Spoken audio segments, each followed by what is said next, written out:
If joint act on the two axis biaxial, if joint act on the three axis, which is multi-axial. Maximum axes are three. One is transverse axis, one is the anteroposterior axis, another is the vertical axis. The transverse axis on which the uh, flexion and extension, two movements. So there are two movements on one axis. There are the two movements on one axis. Say if we take the transverse axis, that is the two movement occur, flexion and extension. Second axis is the anteroposterior axis on which the two movements occur, that is the abduction and adduction.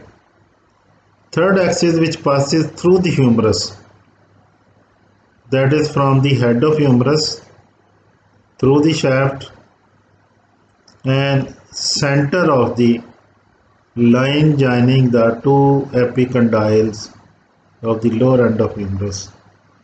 A line joining epicondyle of the lower end of the humerus, take its center and join with center of the head of the humerus, traversing through the shaft, that is the vertical axis. On vertical axis, two movements occur, medial rotation and lateral rotation. So they become six movements with a formulation that on one axis there are two movements.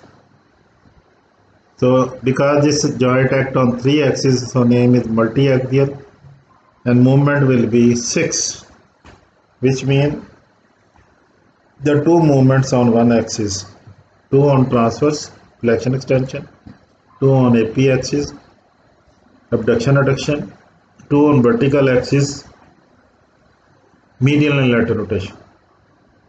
Any joint which work on three axes, like shoulder, similarly the hip joint, or the another example which act on multi-axial joint, they are highly free joint that can move to any direction, that is the it can move. So even our eye is not the joint, but that also multi-axial and work on three axes. So we can move our eye to any direction, laterally, medially, up, down, obliquely, anywhere. Similarly, this joint is highly free joint and that can work on three axes. It is a synovial joint. Synovial means that is the under the capsule there is a membrane which is synovial membrane which produce the synovial fluid and lubricate the joint. So such joint in which the synovial membrane is lining, that is synovial joint, and variety is spheroidal joint. Spheroidal means sphere-like head of the humerus, because the head of humerus fit on the concavity of the glenoid cavity. It is a spheroidal joint. This joint is present between the head of humerus and shallow glenoid fossa of the scapula. Now, glenoid fossa of the scapula, that this is shown, and head of humerus. It is shallow and small, head is large. So, that is another factor due to which the shoulder joint is highly free joint that can move to any direction. It is a highly mobile joint, so it is most frequently dislocated also, because anything which is highly mobile can also easily dislocate. Next thing is, after the type of joint, is the detail about the articular surfaces. The articular surfaces which are making the joint with each other, that is also important. that what is the shape of that and how they are formed, because the knowledge of the articular surface give clear idea about the movement of that joint. Say if we say in the hip joint there is a acetabulum deep cup, although the head of the femur is large, but cup restrict the movements, restrict the movement, although it is multi-axial, but not as free as shoulder. Shoulder is free because of the shallow glenoid fossa and the larger head of the humerus. So articular surfaces of the humerus is convex, glenoid, that is the concave. It is the concave glenoid fossa of the scapula is shallow. Head of the humerus is convex. Surface area of the humerus is convex, and the glenoid fossa of the scapula is shallow and deepened by a fibrocartilaginous rim. Name is given glenoid labrum. So glenoid fossa is that is mounted with a ring-like structure which is attached to its margins. It is in such a way that peripheral part is thick and inner side is thin, as it is shown. It is the inner side is thin and the outer is the thick. If we cut it, it is a triangular in shape. This ring, it further deepens the glenoid fossa. So provide bit stability to the shoulder joint. That glenoid fossa is very shallow. It is deepened by this ring, marginal ring. Next is both articular surfaces, they are covered by hyaline cartilage, as shown over here. Head of the humerus is covered with this hyaline cartilage in such a way that this cartilage is thick in the center and thin at periphery. What is the idea of the covering of this cartilage? It prevents the damage to the articular surfaces like head of humerus and glenoid fossa, that is not damaged during the life or during the frequent movement of the shoulder joint. They are not damaged. Otherwise, if this is not present, direct articulation of the bone will lead to damage to the articular surfaces, and so this is prevented. Second function of this cartilage is it provides the soundless joint, that no sound occur during the movement. Third is the small amount of the synovial fluid is sufficient to spread on the whole surface of cartilage. This whole, that is 1 or 2 drops are sufficient to spread, because this surface is glossy, slippery, and easy spread of synovial fluid occur with small amount. So that provides the lubrication or easy mobility of the joint. Third, another benefit of this cartilage is deeper part as nerves and blood vessels, but superficial part, that is no nerve and blood vessels. So the during movement, no pain occur in the joint due to this superficial part of the cartilage responsible for the painless joint. If this is damaged, then pain occurs in this joint. This cartilage are partly damaged, as in osteoarthritis. So these are the benefit of cartilage. It is in such a way that thin at periphery on the humerus side, thick in the center. But in glenoid fossa, it is reverse. Thick towards periphery, thin in the center. So thick part of this cartilage on the head of humerus fit into the thin part of the cartilage on the glenoid fossa. This arrangement, that is thick periphery and the thick this center which fit in this concavity, this further provide the stability to the joint or the make the glenoid fossa more deeper or to accommodate the head of the humerus. It is covered by hyaline cartilage, thickest centrally, thin periphery over the humerus and thin in the center and thick at periphery on glenoid fossa. There is another thing which is frequently asked, what is the close back position of the joint? Close back position means the highly mobile joint, how we can convert it to fixed joint.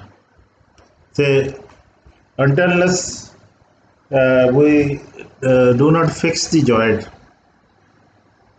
the we can't carry the weight on such joint, because if we carry the weight, the joint is highly mobile, that weight will fall down. So, but there is a option that to convert the highly mobile joint into a fully packed joint. And that position is achieved by when the humerus abducted and laterally rotated. Abduct the humerus or abduct the arm and laterally rotate the humerus. So that make the joint fix. Our articular surface fully become congruent, which congruent means they fully point to point fit with each other, and joint you can put the weight on your shoulder and arm and can walk carrying the weight on shoulder and arm. You can walk, carry the weight, and that position is achieved by the abduction and lateral rotation. Do the arm and then you can put the weight on shoulder and arm and can take the weight wherever you want to carry. Glenoid labrum, as we have discussed, is the fibrocartilaginous ring around glenoid fossa. It is triangular in section. It is present on the margin, thick towards the periphery, thin towards center. Next thing, which is the third thing, after the type of joint and articular surfaces and their coverings, the two bony components which are making the joint, they are primarily held by a capsule. Capsule is the binding element which bind the two bones together, and the primary thing which give the shape of the joint. And the joint is two bones. Joint is in between the ends of the two bones, which are held by capsule. Now, capsule is a fibrous tissue. It encloses the joint. It is attached medially to the glenoid neck, which that is the part of the glenoid cavity adjacent to the glenoid cavity, or just lateral to the glenoid labrum. Constricted part on the scapula is name is given. Neck of the scapula or glenoid neck. There is attached to the margin of the glenoid, you can say, just lateral to the margin of the glenoid fossa on the scapula. It encloses the supraglenoid tubercle also, to which long addobiceps attach. So long addobiceps is intracapsular. Laterally, it is attached to the anatomical neck of the humerus, and except inferiorly and medially, where it descends more than 1 centimeter on the neck of the humerus. It descends down. It is loose on the medial side. Why it is loose? Which permits the abduction of the humerus. Because if it is tightly attached there, during abduction, the capsule may rupture. So to avoid that, it descends 1 centimeter on the neck of the humerus.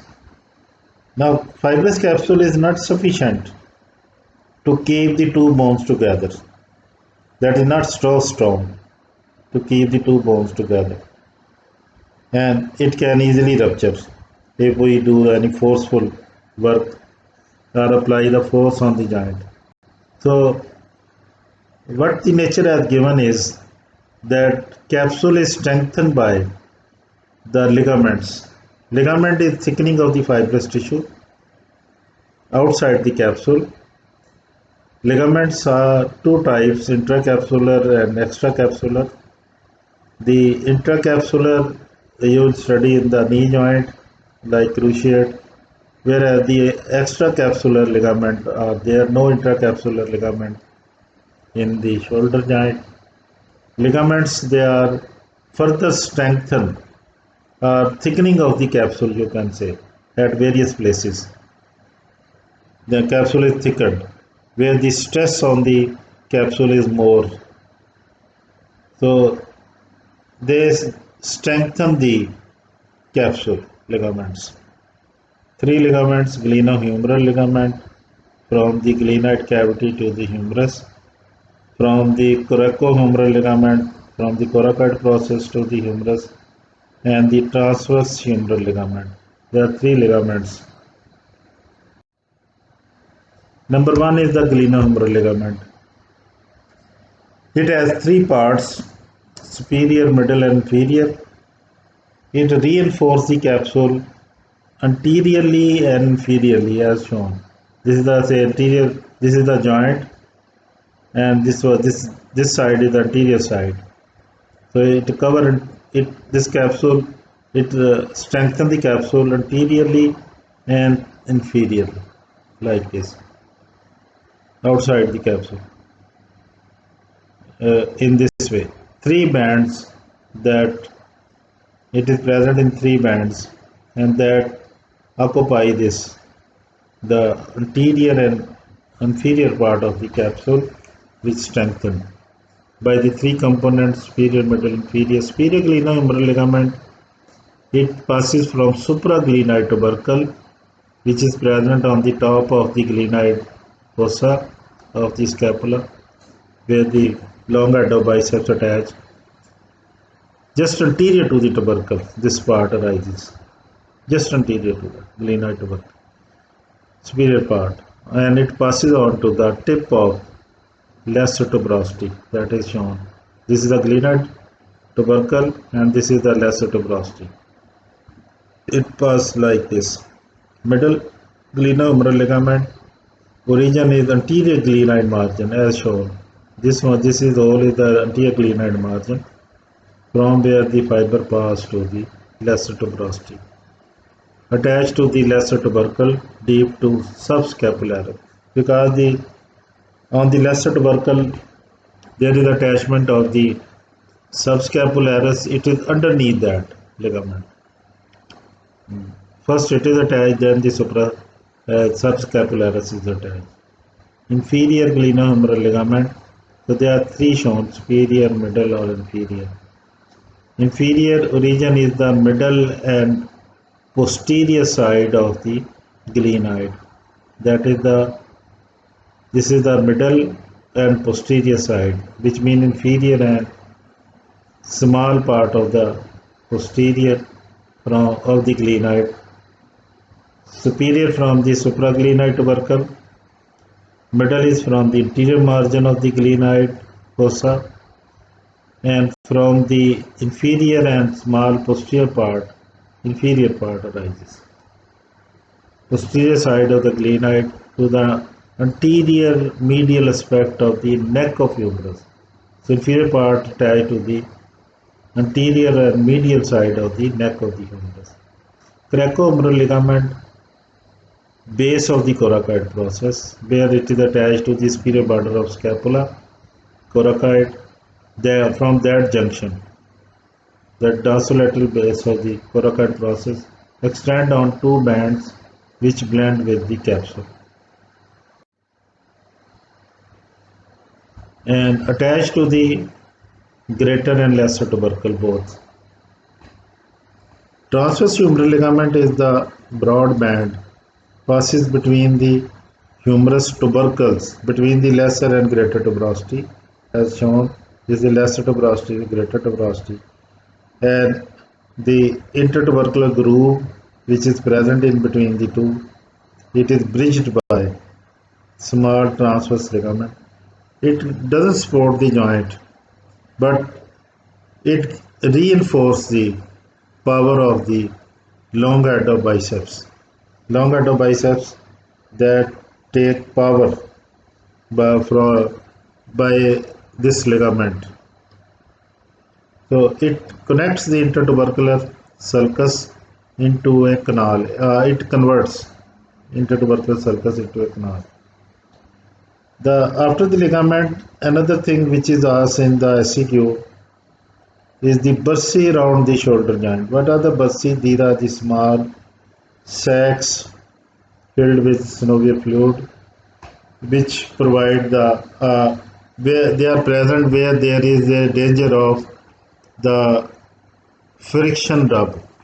Say a tendon is passing, muscle muscle tendon is passing over the capsule of the shoulder joint and attached to the humerus. They rises from the scapula, the muscle rising from scapula. This tendon is passing to the humerus.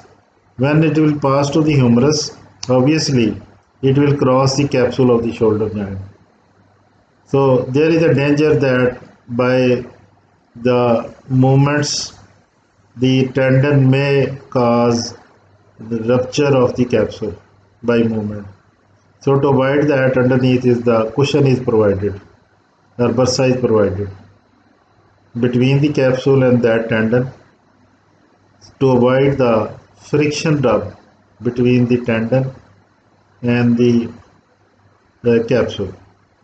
So bursa is always present between the position where there is either the two tendons they cross with each other in between them or tendon cross the capsule of the joint. So tendon may not undergo friction rub with capsule, or if the two tendon crossing with each other, they may not undergo friction rub during the movement. So a bursa is provided either between the two tendons or the between the tendon and capsule or between any bony component. Bony tendon is crossing a bony component like say a chromion process or below the chromion process or the lesser greater tuberosity like this. So bursa is there to avoid the friction of. So where bursa has definite locations and useful locations where they can be utilized. Bursa between tendon of subscapularis and capsule. So that is intervening number one.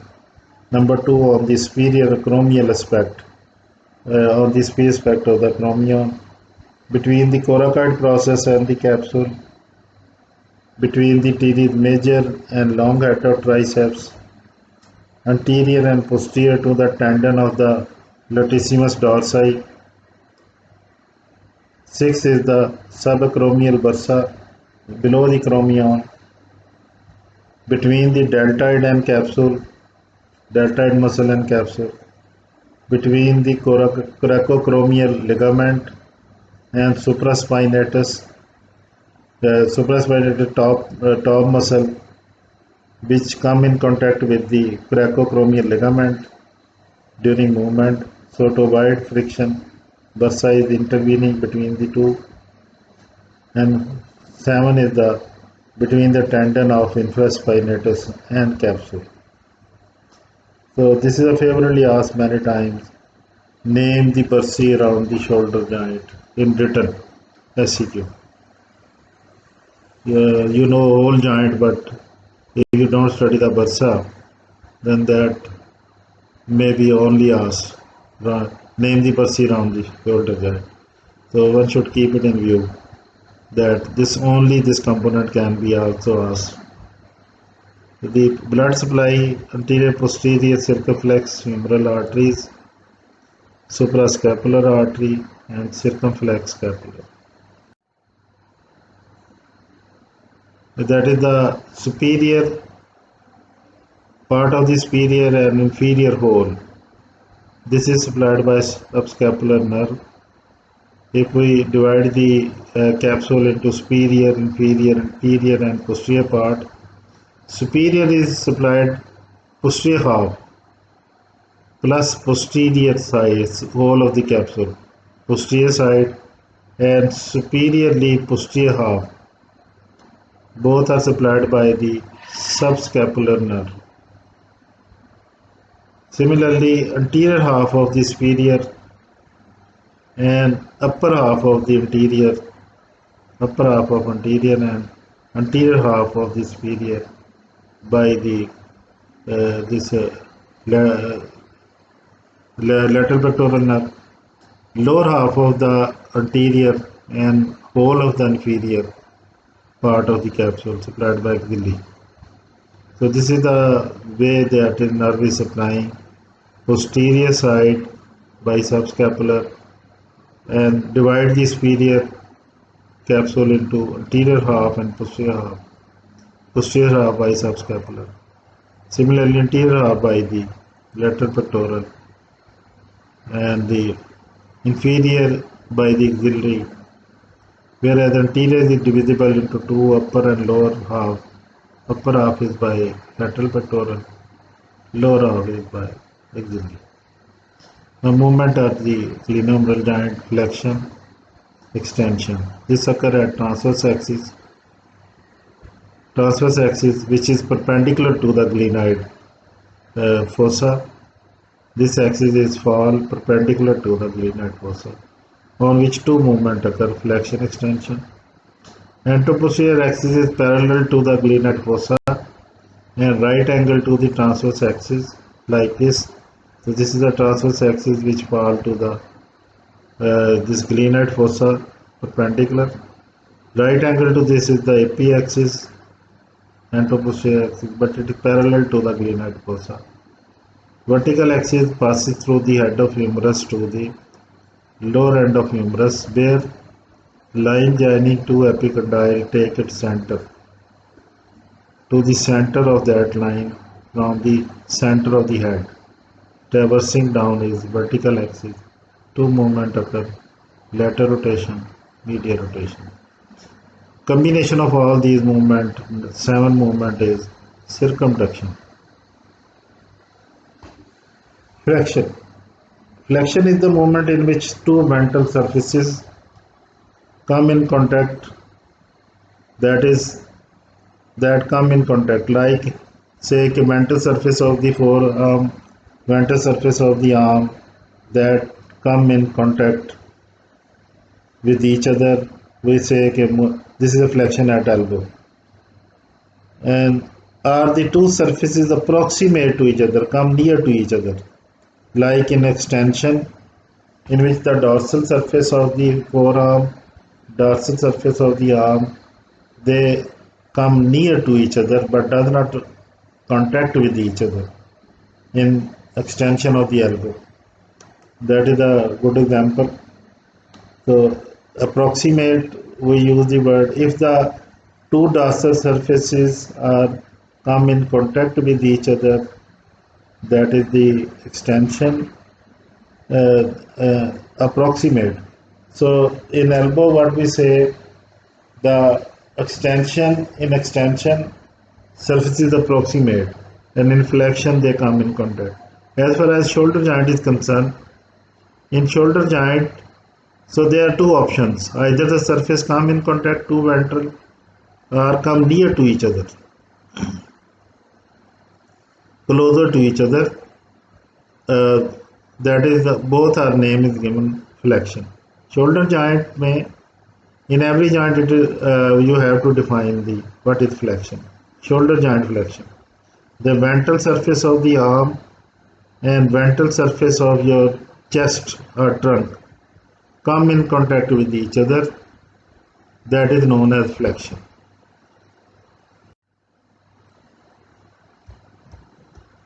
This movement is on the transverse axis. Muscle responsible for flexion: factors major clavicular part, deltoid anterior fibers, coracobrachialis and bicep short head. that is the responsible for the flexion.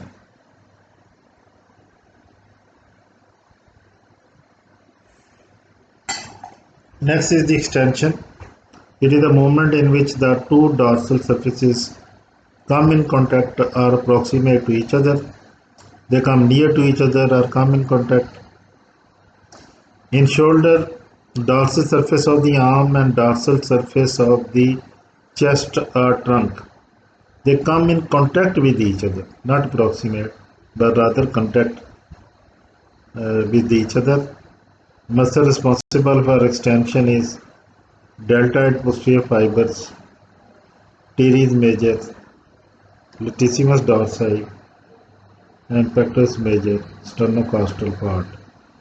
Abduction and adduction occur at anteroposterior axis, AP axis. It is the movement away from median plane. It is 90 to 120 degree abduction. Real abduction is 90 degree. It is permitted up to 120. The muscle responsible are the supraspinatus. First 15 degree of abduction is by supraspinatus and onward is deltoid up to 90 to 120 degree. Rotator cuff muscle hold the head of the humerus during abduction because there is a danger of during abduction there is a danger of the dislocation of the head of humerus downward. So to avoid the downward dislocation, because when arm is raised up, the head of the humerus will dislocate down. When it will dislocate down, then it will be to avoid that the muscles of the rotator cuff like subscapularis, supraspinatus, infraspinatus, teres minor, they will hold the head in position so it may not be dislocated. Adduction. It is reverse of abduction. Once the abduction has occurred, obviously its reversal is known as abduction. That is adduction. It is usually under gravity on standing position. Arm will obviously come back to its position under gravity without involvement of the muscle. The muscle that are required for adduction is in supine position. When person is lying on the bed and he can't bring anything away from the bed toward the body, that is in supine or lying position. The adduction occurs by muscles. Adductors are pectoris major, teres major, and latissimus dorsi. On vertical axis, there are two movements, medial and lateral rotation. It is on vertical axis which passes from head of humerus to the lower end of the humerus, center of the line joining the two epicondyles. It is carried by pectoris major, deltoid anterior fiber, teres major, and main muscle subscapularis, which is responsible for it is a medial rotator. Lateral rotation is the vertical axis carried by the infraspinatus, deltoid posterior fiber, or teres minor.